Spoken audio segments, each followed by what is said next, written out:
Hello. Today we will be talking about memory, not just about how and where memories are formed in the brain, but also about its dissociative disorder, which results from the partial loss of memory, known as amnesia, in addition to how exercise, diet, and sleep affect memory. So, sit back, grab some popcorn, and enjoy this video. Now, I bet you're thinking, but how are memories even formed? Well, there are several different types of memories, and each are found in different areas of the brain.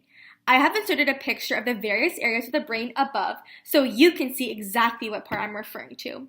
Procedural memories, which store information pertaining to the performance of certain actions, is in the cerebellum, which is located behind the top of the brainstem. Research involving PET scanning techniques has suggested that short-term memories are stored in the prefrontal cortex, which is located at the front of the frontal lobe, and the temporal lobe, which is right in the middle of the brain. If you have short-term memory and cannot remember what PET scanning is from a previous chapter, see what I did there? PET scanning involves a special dye that has radioactive tracers. Interestingly enough, episodic and long-term memories are also stored in the prefrontal cortex and the temporal lobe, though at different locations than the short-term memories. Changes in the number of receptor sites, the sensitivity of the synapse, which is a junction between the axon tip and dendrite through repeated stimulation, and changes in the dendrites, which carry electrical signals into a neuron from the connected cells, are the various physical changes involved in the formation of a memory. Now, I'm going to introduce you to an important process, which you will learn a lot about later in this video, and that is a consolidation process. When a memory is formed, the changes that take place in the structure and functioning of neurons is known as consolidation.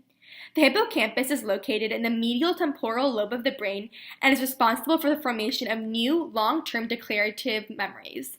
One would be unable to consolidate and store any new factual information they encountered without the hippocampus. Now, it's time to get ready for an engrossing story time. Yay!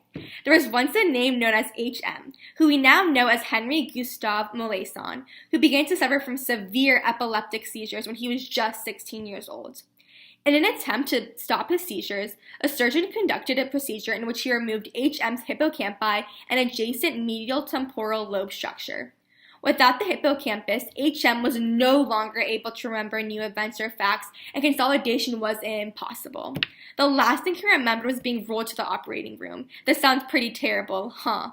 Similarly to those with amnesia, H.M.'s procedural memory was intact, though both semantic and episodic declarative memories, which pertains to long-term memories, were completely lost. Oh shoot, I forgot about what I needed to talk about next. It's amnesia. So today, I'm going to be talking about amnesia. Amnesia is a partial or total loss of memory. There are three types of amnesia that can occur. There are retrograde, anterograde, or infantile amnesia. Retrograde amnesia is the loss of memory from a point of injury backwards. In this situation, the hippocampus, where memories are stored or made, gets temporarily disconnected, so some memories are lost. In anterograde, on the other hand, the loss of memories occur from a point of injury forward. In this situation, the consolidation process, which is a process in which the brain is making physical changes for new memories to be stored, is disrupted. During injury, this memory is disrupted and memory making is not finished. Both of these can be seen in Alzheimer's disease, in which people have trouble making new memories and can't remember their past life memories. And lastly, infantile amnesia happens in kids before the age of 3, usually, in which early memories are implicit, which basically means difficult to bring to consciousness. The memories are made, but they're hard for the brain to bring back. Sleep, diets, and exercise are imperative for forming new memories. Starting with exercise, researchers had people 50 to 85 years old look at pleasant images of nature and animals. After viewing the pictures, half of the participants rode on a stationary bike for about 6 minutes long. An hour later, they were given a surprise recall test of the previously viewed pictures. The participants that had exercised showed an improvement in memory when compared to those who did not exercise. When you exercise, norepinephrine, a neurotransmitter found in the brain, plays a strong role in the forming of new memories. This may be an explanation for improved memory. Now for diets, Research results show that diets high in omega-3s and DHA may help hippocampal cells communicate better. Now, the hippocampus is where new memories are formed, so it's imperative that the cells can communicate with one another. Contrary to having a healthy diet, exercise helps strengthen memories rather than help the hippocampal cells communicate. Now, on to sleep. Sleep is imperative for forming memories.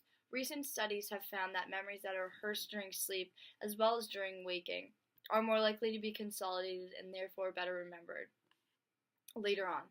Researchers found that by pairing low-value memories with a characteristic sound and then playing that sound to sleeping participants, those low-value items were better recalled. Sleep is necessary to rehearse and consolidate the things that we want to remember from our waking day. Learning while sleeping has been a long and unachieved goal of many high school and college students around the globe. It is not learning while sleeping, it is learning something new while sleeping. Participants in one study learned how to play 2 previously unfamiliar tunes. So just think like a song or 2 songs that you're unfamiliar with, learn how to play those. Then they took a 90-minute nap, and the researchers using an EEG presented one of the tunes they had practiced during slow wave sleep, which is a sleep associated with memory consolidation.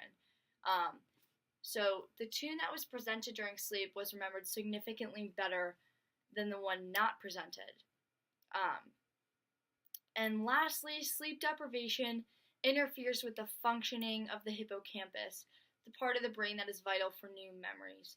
So many high schoolers go through this, or like teenagers in general, but they barely get 7 hours of sleep a night, which is not good for the brain and not good for especially the hippocampus, as stated before, because then you have such a hard time remembering things, and it messes with the functioning of the hippocampus. So that's why getting your sleep each night is imperative for the functioning of your brain and your mental health especially too.